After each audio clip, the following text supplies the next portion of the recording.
Hey everybody, welcome back to the channel. If you're new here, I appreciate you stopping by and I hope you continue to stick around. This is Coach Dave and today's video is going to be addressing one of my viewer questions on a video I just made, talking about how somebody's childhood could affect their adulthood if they grew up in a toxic household with cheating, drugs, alcohol, and weren't explaining things in a healthy manner to understand why these things are wrong, and then they end up doing it, turning into an avoidant or a narcissist as they grow up.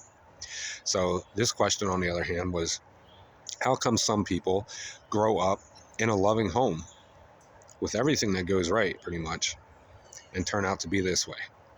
Well, as I've said many times before, there's so many different variables to everybody's story.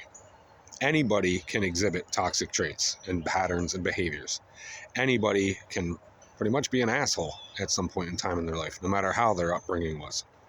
But typically what happens with somebody who grows up in a very nurturing and loving home, you have some that grow up in a home where they have high expectations from their family. They have a standard that they have to meet, and they might be held to that so strictly and so much with a grip that they start lashing out as they're older because it feels like they're breaking free from that. It's almost like tyranny in a way. They don't like the idea of being, that hard pressed. So then when they go on to grow up, they're a lot more loose, and they don't like that. They fear control, and they miscommunicate what they're trying to stay away from, which is somebody who's controlling and manipulative.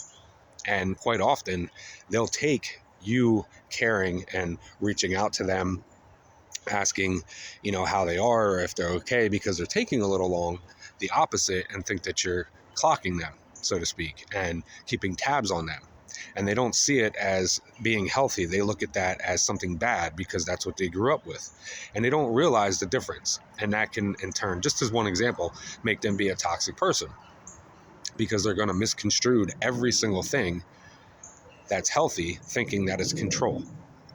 On the other hand, there's people that grew up and had everything going right and never had an issue a day in their life. So they have zero know-how to spot people who are out to get them, like a narcissist who's going to do them wrong, who's going to use them and abuse them.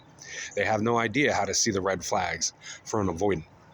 They get taken advantage of, and usually when they have everything going right and they have no problems, they have no issues, and they just get whatever they want, they can grow up being toxic too, because they're not used to being told no.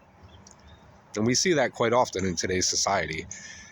People throw tantrums like they're a toddler when they don't get their own way and they're a grown-ass adult. And this goes for men and women.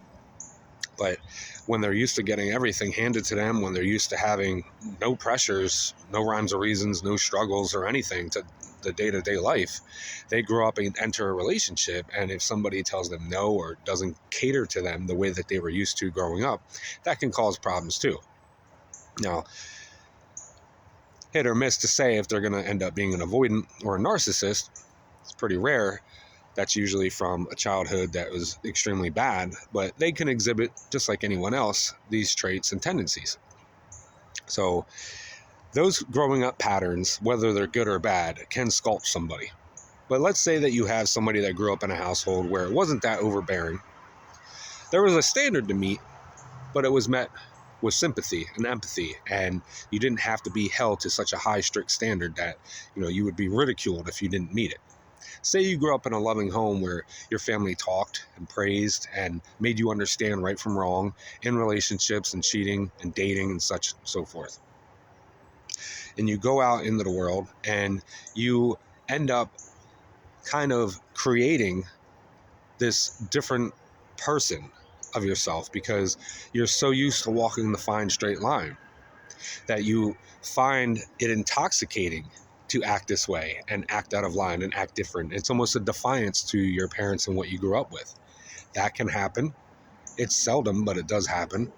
Or you get somebody who's so pure of heart, so great, so understanding, might even almost be borderline anxious attachment style. And if not, they will be. Because unfortunately, those type of people who are so pure of heart and genuine and have this radiance of light in them, they get sought out by people like an avoidant or a narcissist because that's who they truly want to be. So they look for somebody like that. Narcissists will usually look for somebody like that just to destroy everything about them, because their inner turmoil is that they could never amount to be like that.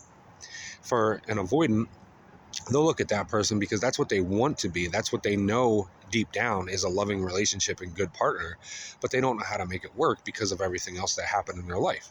So either one of these paths, or just somebody who's usually, typically it happens to women, unfortunately, they'll end up with the bad boy.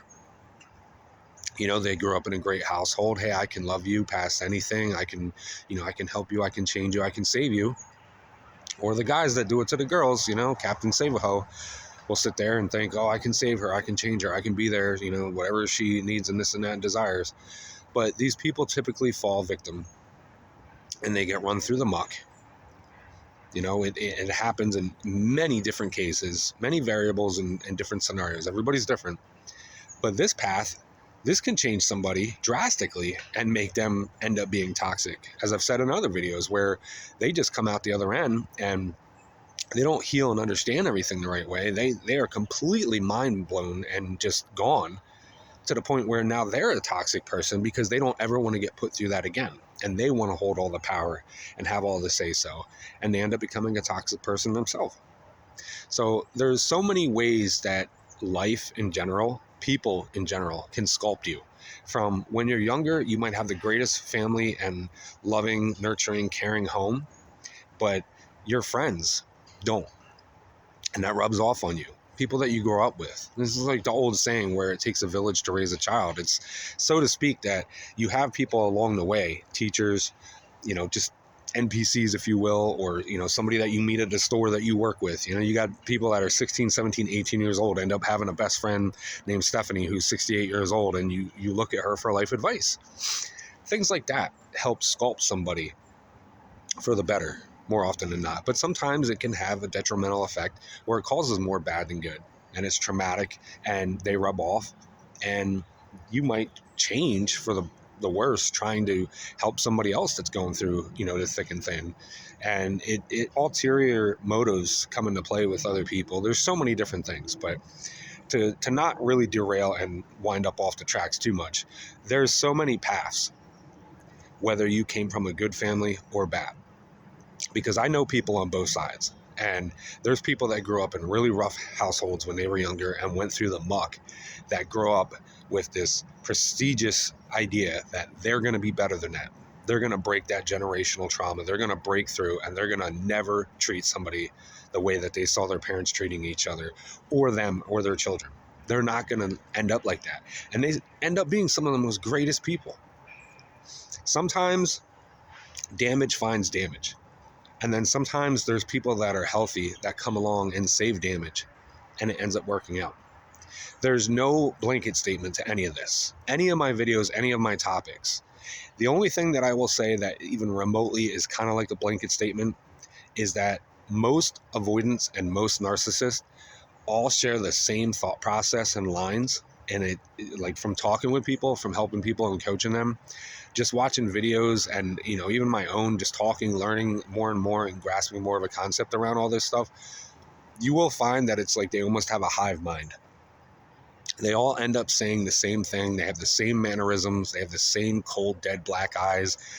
Like, it's almost like routine. It's like they all have a playbook that just exhibits from point A to Z how to act and treat and do everything. It's mind-boggling. Like, a lot of people will have things said to them word for word that somebody else did, and they can relate super quick. But I hope this answered the question. It can happen to anybody, good or bad, growing up. There's so many things that can sculpt you and model you to be the wrong person. Everybody's accountable for themselves at the end of the day. If somebody grew up in a very piss poor, shitty situation and they ended up being amazing, then there's no excuse for somebody who grew up having the silver spoon in their mouth, so to speak, to sum it up, and ended up being a piece of shit. Abusing somebody mentally, physically, verbally, using them for your own greed and selfish desires, no matter what upbringing you had, is wrong. Avoidants know what they're doing. They might not know why they're doing it, but they do know what they're doing. Narcissists are just pieces of shit who are self-centered and don't care about anybody else but themselves, and just filling that void that they have that just has an insatiable appetite. So I hope this answered your question. Thank you so much for asking it. If anybody else has any questions, comments, concerns, emotional outbursts, you need anything, drop it down in the box below. If you've had something like this happen to you, where you went through it and ended up this way, or had somebody that you know was like this way, share it down below. Let us know what helped that person or you out of this situation. If anybody needs any one-on-one coaching, I've helped a lot of people out. I'd love to help you too. Hit up my main page. I offer it via phone and video chat. I'd love to be able to help you get through what you're going through. If you guys have any ideas for videos like this person here had, let me know. You could be my next video idea, whether it's something that you've previously been through that you need to better understand, something that you're currently going through that you need help with to get out of it or figure it out. I could be that person for you. Other than that, guys, thank you so much for the love, the likes, the subscriptions, the shares, the word of mouth, and the one-on-ones. I hope you have a blessed day, and I'll catch you in the next one.